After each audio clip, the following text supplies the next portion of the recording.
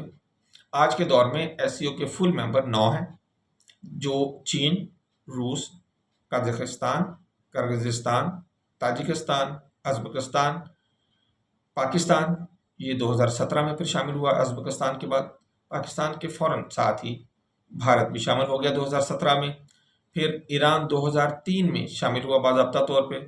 اس طرح یہ ٹوٹل 9 ملک ہو گئے جو اب تک 9 فل ممبر ہیں۔ اچھا، ان 9 ممالک کی جو ہم دنیا کی آبادی دیکھیں تو 40% آبادی ہے اور 25% عالمی جی ڈی پی کی یہ نمائندگی کرتے ہیں یہ 9 ممالک۔ اچھا، اس کے ساتھ ساتھ ایس سی او جو ہے اس کے ساتھ کچھ آبزرور ممالک بھی ہیں، مبصر ممالک جن کو آپ کہہ لیں، جیسے افغانستان ہے، بیلاروس ہے اور منگولیا ہے۔ بیلاروس جو ہے یہ اب تقریباً فل ممبر بننے کے قریب پہنچ چکا ہے۔ پھر اس کے ساتھ کچھ ایسوسیٹ ممبرس ہیں، اور ایسوسیٹ ممبر اس کو ہم ڈائیلاگ پارٹنر بھی ہم کہہ سکتے ہیں۔ یہ جو ممالک ہیں ان میں ترکی ہے، آذربائیجان ہے، آرمینیا ہے، نیپال ہے، کمبوڈیا، سری لنکا، قطر، سعودی عرب، مصر اور متحدہ عرب امارات ہے۔ یہ دیکھیں ایک پوری لائن، ادھر سے سٹارٹ ہو جائیں آرمینیا اور اس کے ساتھ پر آذربائیجان، پھر ساتھ میں ترکی، پھر ترکی کے ساتھ ہی آگے سارے جو دوسرے ممالک ہیں جیسے قطر، سعودی عرب، مصر، متحدہ عرب امارات، اور ادھر اگر ہم بات کرتے ہیں ہمارے مشرق میں ہم چلے جاتے ہیں تو یہ آگے چین کے ساتھ نیپال بھی اس کے اندر شامل ہو گیا ہے، اور ادھر سری لنکا بھی ادھر ہمارے ساتھ شامل ہو گیا۔ اچھا، یہ شمولیت ظاہر کیا کرتی ہے؟ یہ شمولیت یہ ظاہر کر رہی ہے کہ ایس سی او اب ایک علاقائی اتحاد سے نکل کر ایک گلوبل پلیئر بنتا جا رہا ہے۔ سوال یہ پیدا ہوتا ہے کہ جو برکس ہے اور ایس سی او ہے یہ بظاہر تو ہمیں ایک جیسے لگتے ہیں، تو پھر کیا ضرورت پڑی ہے برکس بنانے کی اگر ایس سی او پہلے ہی تھی؟ تو دیکھتے ہیں اس کا کیا جواب ہے۔ تو ان دونوں میں کچھ قدریں مشترک بھی ہیں اور کچھ الگ الگ بھی ان کے اندر خصوصیات پائی جاتی ہیں۔ جو مشترک قدریں ہیں وہ یہ ہیں کہ دونوں پلیٹ فارمز میں چین اور روس مرکزی کردار ادا کر رہے ہیں۔ دونوں کا مقصد امریکہ اور مغربی بالادستی کو چیلنج کرنا ہے۔ دونوں میں توانائی، تجارت اور مالیاتی جو تعاون ہے وہ فوکس ہے ان کا۔ فرق کیا ہے؟ ایس سی او بنیادی طور پر سیکیورٹی اور ریجنل سٹیبلٹی پہ دیتی ہے۔ دیکھیں نا آپ اس کے اندر ممالک کون سے، یہ سارے ہمارے ادھر گلوبل ساؤتھ کے ہی ہیں، یہ سارے ادھر کے ہی ہیں، اور یہ سٹیبلٹی پہ یہاں پہ زور ہے زیادہ تر، سیکیورٹی اور ریجنل سٹیبلٹی پہ۔ جبکہ برکس کے حوالے سے جب یہ زیادہ فوکس کرتا ہے اکنامکس کے اوپر اور نئے مالیاتی نظام کے اوپر۔ یہ پہلی دفعہ ہوا ہے کہ اس مرتبہ جو ایس سی او نے جو اپنا اعلامیہ جاری کیا تو اس میں مالیاتی نظام کے ساتھ بھی ٹکر دینے کی بات کی گئی ہے۔ بالکل صریحاً نہیں کی گئی ہے، دبے لفظوں میں کی گئی ہے لیکن کی گئی ہے۔ اچھا، ایس سی او کی جڑیں ایشیا اور یوریشیا میں ہیں، جبکہ برکس جو ہے یہ گلوبل ساؤتھ کی نمائندگی کرتا ہے۔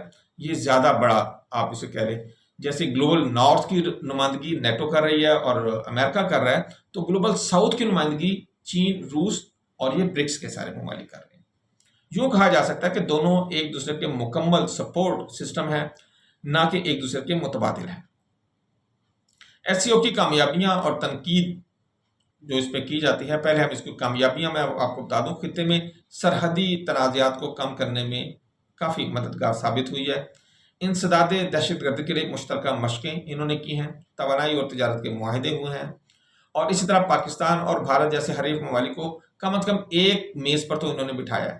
ابھی تک دونوں نے ایک دوسرے کے ساتھ بات تو نہیں کی ہے کیونکہ ڈھٹائی جو ہے وہ انڈیا کی گھٹی میں ہے، تو امریکہ کے ساتھ بھی فضول میں اب کیا کہہ سکتا ہوں میں اکڑ کے بیٹھا ہوا ہے، اور پاکستان کے ساتھ تو اس کا خیر ویسے ہی 36 کا آنکڑا ہے، پاکستان کے ساتھ تو اس کو ویسے تکلیف رہتی ہے، حسد رہتا ہے۔ تو بہرحال دیکھیں، ملنا تو ہے اس نے، اور پاکستان کے بغیر اپنا انڈیا کا کوئی گزارا نہیں ہے۔ یہ میں انڈیا کے بھائیوں کو اکثر کہا کرتا ہوں کہ آپ پاکستان کے 4 رن ضائع کرنے کے لیے اپنے 40 لاکھ روپے ضائع کر رہے ہیں۔ آپ نے اپنی اپنا وسطی ایشیا کی اتنی بڑی مارکیٹ ہے، اب آپ کو امریکہ سے جو چھتر پڑے ہیں، اب آپ نئی مارکیٹ جب ڈھونڈیں گے تو آپ کو احساس ہوگا کہ جو وسطی ایشیا کی مارکیٹ ہے، اگر آپ نے پاکستان کے راستے اپنے آپ کو سیدھا کر لیا ہوتا اب تک تو آپ چھا چکے ہوتے، اور آپ کو اتنا بڑا جھٹکا نہ لگتا جو یہاں لگا ہے۔ یہ بات ایس سی او سے نکل کے سوری سائڈ پہ چلی گئی، میں معذرت چاہتا ہوں آپ سے۔ ہم دوبارہ ایس سی او کی طرف آتے ہیں۔ جو ایس سی او پہ تنقید کی جاتی ہے وہ یہ ہے کہ فیصلہ سازی میں بہت سست روی ہے۔ اچھا، اس کی وجہ پتہ کیا ہے؟ کہ یہ ان میں سے کوئی ایک ملک دبڑ دھوس کر کے اپنا فیصلہ نہیں جماتا، یہ سارے مل کے فیصلہ کرتے ہیں۔ یہی وجہ کہ فیصلہ سازی میں سست روی بھی ہے، یعنی کہ اس کا فائدہ بھی ہے، نقصان بھی۔ اب ہم کیا کر سکتے ہیں؟ بہرحال مکس کام ہے۔ کچھ اراکین جیسے پاکستان انڈیا ہے، جیسے اس سے پہلے آرمینیا اور آذربائیجان کا آپس میں مسئلہ چل رہا تھا، تو اراکین کے درمیان باہمی اختلافات بھی پائے جاتے ہیں، خاص طور پر جیسے میں نے کہا بھارت اور پاکستان کے حوالے سے۔ تنظیم کے اہداف بہت زیادہ ہیں لیکن عملی کام جو ہے وہ ہمیں فی الحال تو کم نظر آیا اس میں۔ مستقبل میں ایس سی او کہاں کھڑا ہوگا؟ چین اسے بیلٹ اینڈ روڈ انیشیٹو یعنی کہ BRI سے جوڑ رہا ہے۔ روس اسے نیٹو کے مقابلے کا ایک سیکورٹی پلیٹ فارم بنانا چاہ رہا ہے۔ وسطی ایشیائی ممالک کے لیے یہ معاشی ترقی اور سیکورٹی گارنٹی کی حیثیت رکھتا ہے، اور پاکستان کے لیے یہ سی پیک کے ساتھ علاقائی کنیکٹیوٹی کا ایک راستہ بنتا ہوا ہمیں نظر آتا ہے، اور پاکستان کو جو انفراسٹرکچر میں جو بہتری ہے اس میں بھی یہ ہیلپ آؤٹ کرتے ہوئے ہمیں نظر آ رہا ہے۔ بھارت کے لیے البتہ یہ ایک دو دھاری تلوار ہے، کیونکہ وہ امریکہ کے ساتھ بھی ہے اور ایس سی او میں بھی ہے، تو دو کشتیوں میں جب سے وہ سوار ہوا ہے کبھی ایک کشتی دائیں نکل جاتی ہے اور کبھی دوسری کشتی بائیں نکل جاتی ہے، اور بیچ مندھار مجھے لگتا ہے کہ بھارت ڈوبے حتیٰ کہ اس نے پھر جب کہنا ہے کہ بچاؤ مجھے، اور پھر دیکھتے ہیں کہ پاکستان اس کی طرف یا ایس سی او اس کی طرف لائف جیکٹ پھینکتا ہے یا ٹیوب پھینکتا ہے، یا پھر امریکہ پھینکتا ہے۔